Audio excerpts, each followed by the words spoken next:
Good morning कक्षा 12 के विद्यार्थियों। आज हम लेसन नंबर 7 में जनसंख्या वृद्धि के अन्य परिबलों को पढ़ेंगे। तो आज हमारा ये वीडियो का चौथा भाग है। ठीक है, चलिए अन्य परिबल में देखते हैं। पहला है स्टूडेंट ऊंचा प्रजनन दर। तो ऊंचा प्रजनन दर क्या होता है?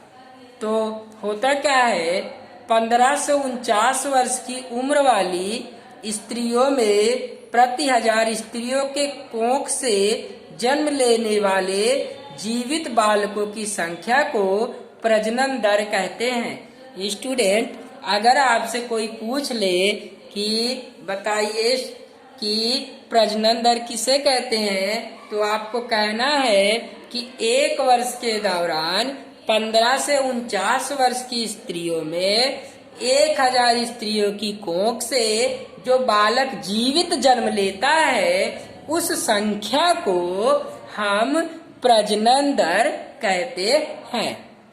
भारत में जनसंख्या ढांचे की एक विशेषता ऊंचा प्रजनन दर है। क्यों?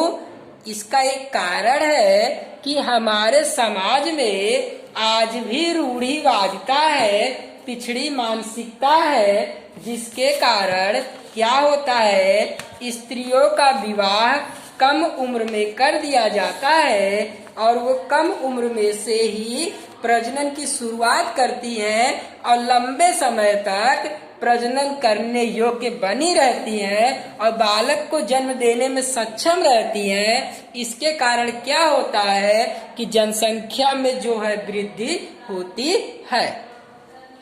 बालक को जन्म दे सके ऐसी 15 से 49 वर्ष की आयु की महिलाओं के संदर्भ में इस विशेषता की जांच करें। 1961 में इस आयु वर्ग में निहित महिलाओं के लिए औसत जीवित बालकों की संख्या 6 थी। 2011 यानी कि 1961 के समय में लगभग 6 लोग जन्म लेते थे, जीवित रहते थे। 2011 में यह जीवित बालकों की संख्या घट के 3 हो गई। अपितु आज भी भले ये संख्या 3 है, फिर भी यह ऊंचा माना जाएगा। क्यों ऊंचा माना जाएगा? क्योंकि विकसित देशों में यह संख्या 0.2 के आसपास है। ठीक है स्टूडेंट, औसत जीवित बालकों के ऊंचे प्रमाण के लिए मुख्य 2 परिबल जिम्मेदार है। पहला परिबल क्या होगा स्टूडेंट, कि भारत में जो स्त्रियों का विवाह होता है वो कम उम्र में हो जाता है। अगर मान लीजिए किसी स्त्री का विवाह 15 वर्ष की आयु में होता है, मान लीजिए कि किसी स्त्री का विवाह 15 वर्ष तक की आयु में होता है और 49 वर्ष तक बच्चे को जन्म देने में सक्षम है, तो कितना साल हो गया ये? तो 15 या 45 यानी 30 और ये 4 29 साल तक बच्चे को जन्म देने में सक्षम होगी।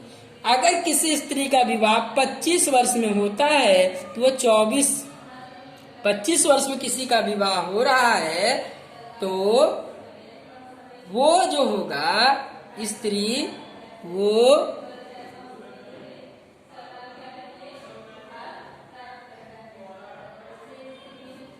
ये 34 वर्ष तक, अगर वो 24 वर्ष तक, यानी कि अगर उम्र ठीक ठाक विवाह किया जाए 24-25 में किया जाए तो उनकी प्रजनन अवधि का काल कम होता है। लेकिन अगर कम उम्र में विवाह कर दिया जाए तो वो ज्यादा लंबा समय तक गर्भ धारण करने की क्षमता रखेंगी और अधिक बच्चों को जन्म देंगी। इससे क्या होगा कि भारत में जनसंख्या बढ़ेगी। दूसरा, मातृत्व धारण कर सके ऐसी महिलाओं में अविवाहित महिलाओं का प्रमाण अत्यंत कम है।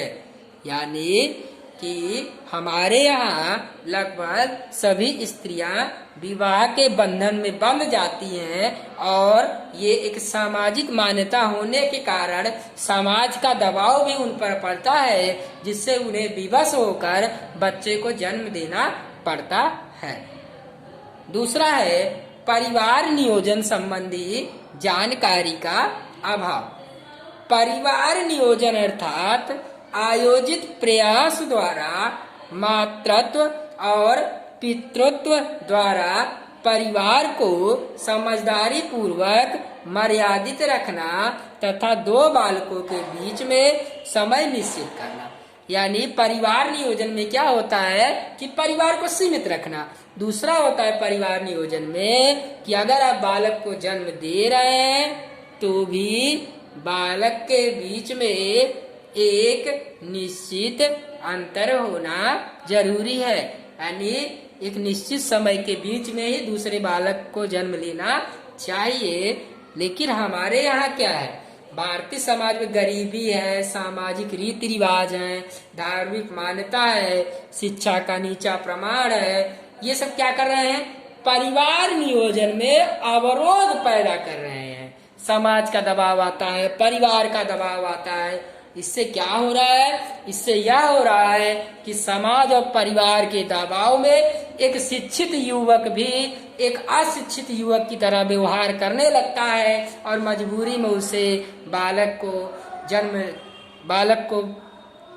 जन्म देने के लिए मजबूर होना पड़ता है। स्त्रियों को भी और साथ साथ इस कार्य में पुरुषों को भी मजबूरी में करना पड़ता है। इसके अलावा परिवार नियोजन से संबंधित विभिन्न साधनों की जानकारी, इन साधनों का पर्याप्त प्रमाण भी ऊंची जन्म सपाटी को इंगित करता है। ठीक है स्टूडेंट, अब बात करते हैं नीची मृत्यु दर के कारण क्या है। तो नीची मृत्यु दर में पहला कारण है जीवन स्तर में सुधार। आर्थिक विकास के कारण लोगों की आय बढ़ी, लोगों के जीवन स्तर सुधरा। आय बढ़ी तो जीवन स्तर सुधरेगा। आय बढ़ी के लोग अपने ऊपर ज्यादा खर्च करेंगे, स्वास्थ्य पे खर्च करेंगे, शिक्षा पे खर्च करेंगे, सैनिटेशन पे खर्च करेंगे, अच्छा घर लेंगे, अच्छे शहर में रहेंगे। इससे क्या होगा, उनका जीवन स्तर सुधरेगा। वो अच्छी गुणवत्ता वाला अनाज ग्रहण करेंगे, आवास लेंगे, अच्छा इलाज लेंगे, अच्छी शिक्षा लेंगे, तो क्या होगा, उनका मृत्यु दर घट जाएगा। यानी मृत्यु पाने वाले लोगों की संख्या क्या हो जाएगी, घट जाएगी। दूसरा क्या है, जानलेवा रोगों पर नियंत्रण। 20वीं सदी के उत्तरार्ध में देश में कई जानलेवा रोग थे, जैसे प्लेग, पीलिया, क्षय, मलेरिया जैसे जानलेवा रोगों के कारण भी मृत्यु दर ऊंचा था।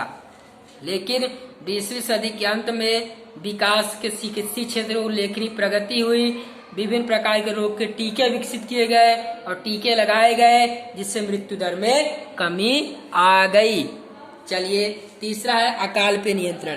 पहले विज्ञान टेक्नोलॉजी के कारण अकाल पे नियंत्रित किया गया, जिससे भूखमरी के कारण होने वाली मृत्यु को भी रोका जा सका है।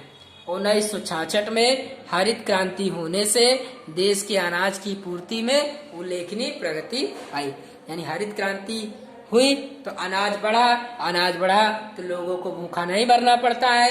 अब उन्हें खाने योग्य भोजन आसानी से मिल जाता है, जिससे अकाल के कारण पहले जो लोग मर जाते थे अब उनकी मृत्यु नहीं होती है। इसके अलावा अनाज अगर जिस भाग में कम प्रोडक्शन हुआ है, तो उस भाग में जहाँ ज्यादा हुआ वहां से अनाज भेज दिया जाता है, उन लोगों को भी भोजन क्या होता है, मिल जाता है। इससे क्या हो रहा है, भूखमरी से होने वाली मृत्यु पर कमी आई है। इसके अलावा प्राकृतिक आपत्तियों से सुरक्षा। ठीक है, प्राकृतिक आपत्तियों से सुरक्षा और यातायात की सुविधाएं। देश में पहले भूस्खलन, सुनामी, अतिवृष्टि मतलब ज्यादा बारिश हो जाना, अनावृष्टि मतलब बारिश का कम होना, इन सभी प्राकृतिक आपदा के कारण मानव मृत्यु दर का प्रमाण क्या है, ऊंचा है। मनुष्य की ढेर सारा मृत्यु हो जाती थी इन सभी कारणों से। लेकिन आज देश के किसी भी भाग में इस प्रकार की प्राकृतिक आपत्ति हो तो आप देखते हैं कि सरकारें फटाफट तेजी से अपने राहत बचाव कार्य दल को उस स्थान पर भेजती है और वह राहत कार्य बचाव दल किसी भी देश के किसी भाग में जाते हैं और लोगों को सुरक्षित स्थान पर पहुंचा देते हैं, जिनसे उनकी जीवन की सुरक्षा हो जाती है।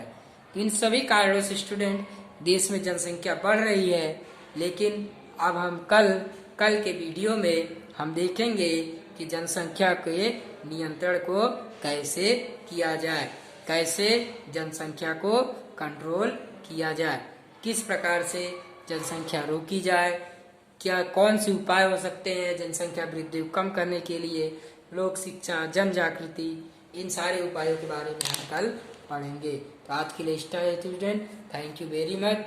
आज हम इतना ही पढ़ेंगे। अब अगला हम वीडियो के 5वें भाग में देखेंगे।